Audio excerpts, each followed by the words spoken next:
अस्सलाम वालेकुम। मैं हूं आपका मुआलिज हर्बलिस्ट मोहम्मद अली। आज मैं आपको जरियान के बारे में अहम तिबी मालूमात और इलाज बताऊंगा। जरियान के लफ्ज़ी मायने हैं किसी चीज़ का जारी हो जाना। आम तौर पर मर्दों में मादा के बिला वजह निकलने को जरियान कहा जाता है। अंग्रेज़ी में इसको स्पर्माटोरिया कहा जाता है। जिस तरह लकड़ी को दीमक लग जाती है और इसे खोखला कर देती है, इसी तरह जरियान मर्दों के लिए दीमक है जो कि मर्द को अंदरूनी कमज़ोरी यानी मर्दाना कमज़ोरी में मुब्तला कर देता है। जरियान के मर्ज़ में मादा के कतरे यूरिन में भी आते हैं और यूरिन के बाद भी आते हैं। इस मर्ज़ की बुनियादी वजह गलत कामों का नतीजा है, बुरे दोस्तों की सोहबत है, जिसकी वजह से मादा पतला होकर निकलना शुरू हो जाता है और कतरों की सूरत में निकलता है। हद से ज़्यादा गर्म तासीर वाली ग़ज़ाएँ खाना, मिर्च मसाले और गैर मौजू मेडिसिन का इस्तेमाल भी जरियान जैसे मर्ज़ में मुब्तला कर देता है। जरियान के असरात मर्दाना जिस्म पर बुरी तरह असरअंदाज होते हैं।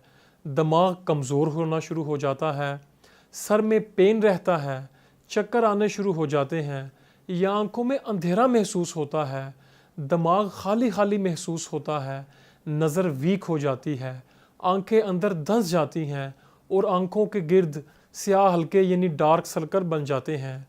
चेहरा बेरौनक हो जाता है, दिल कमज़ोर हो जाता है, ज़रा सी बात पर दिल की धड़कन तेज़ हो जाती है, भूख में कमी वाक़या हो जाती है, खाया पिया हज़म नहीं होता, मैदा जिगर और मसाना कमज़ोर हो जाते हैं, यूरिन बार बार आना शुरू हो जाता है और यूरिन में मादा के कतरे आते रहते हैं, जिस्म कमज़ोर हो जाता है, हर वक्त जिस्म में सुस्ती, कमज़ोरी, उदासी सी छाई रहती है। नाजरीन, जो नौजवान अपनी इस बीमारी को छुपाने की कोशिश करते हैं, बर वक्त इलाज नहीं करवाते, वो बहुत पछताते हैं, क्योंकि बीमारी बिगड़ जाए तो मर्दाना कमज़ोरी यानी मेल वीकनेस का सबब बन जाती है। मरीज़ को अपना जहन बुरे ख़यालात और बुरी सोचों से बिल्कुल पाक रखना चाहिए। अक्सर मुआलिजीन नौजवानों को ठंडी तासीर वाली अशिया बकसरत इस्तेमाल करने का मशवरा देते हैं। गलत मशवरों पर अमल करने से मरीज़ मर्दाना कमज़ोरी में मुब्तला हो जाता है। दुरुस्त इलाज तो वो होता है जो मरीज़ की उम्र, उसकी कैफियत और मरीज़ के तबई मिजाज के मुताबिक तजवीज़ किया जाए। लिहाजा एक ही मेडिसिन हर मरीज़ को नहीं दी जा सकती। अगर दी जाए तो वो कैसे फ़ायदा करेगी, क्योंकि हर मरीज़ की उम्र और मजाज मुख्तलिफ होता है। नाजरीन, हमने खालिस नबाताती हर्बल अज्जा से ऐसा हर्बल ट्रीटमेंट तरतीब दिया है जो बीमारी के असल सबब यानी मादा के पतला होने को ख़त्म करके इसे गाढ़ा और मोतदिल बनाता है। इस हर्बल ट्रीटमेंट में कुदरती कैल्शियम मौजूद होते हैं जो हड्डियों को मजबूत करते हैं, असाब और पट्ठों को भी ताकत मिलती है और कमर दर्द और पट्ठों का खिंचाव मुकम्मल तौर पर ठीक हो जाता है।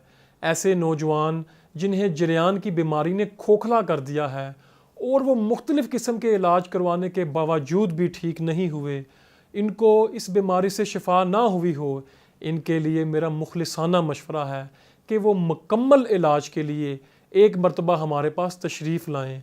हमारे तजवीज़ करदा हर्बल इलाज से इनको इस बीमारी से अल्लाह के फजलो करम से मुकम्मल तौर पर निजात मिल जाएगी। मेरी जरियान में मुब्तला मरीज़ों से गुजारिश है कि खट्टी चीज़ें, तेज़ मिर्च मसाला जात और बाज़ारी खानों से मुकम्मल तौर पर परहेज़ करें, अपनी सोच को पाक साफ़ रखें, नमाज़ पंजगाना अदा करें, ख़ुद को मसरूफ़ रखें और अपना मुकम्मल और कामयाब इलाज करवाएँ। इंशाअल्लाह हमारे इलाज से आपका जरियान का मसला मुकम्मल तौर पर ठीक हो जाएगा। अगर आप या आपका कोई अजीज़ इस बीमारी में मुब्तला है तो आप मज़ीद रहनुमाई के लिए हमसे रब्ता कर सकते हैं। हमारे नंबर स्क्रीन पर आ रहे हैं, आप हमसे मिल भी सकते हैं। इसी के साथ अपने हर्बलिस्ट मोहम्मद अली को इजाज़त दीजिए, इस अपनेपन के साथ कि अपना और अपने अजीज़ों कारब का बहुत ख्याल रखिएगा। इजाज़त दीजिए। अल्लाह हाफ़िज़।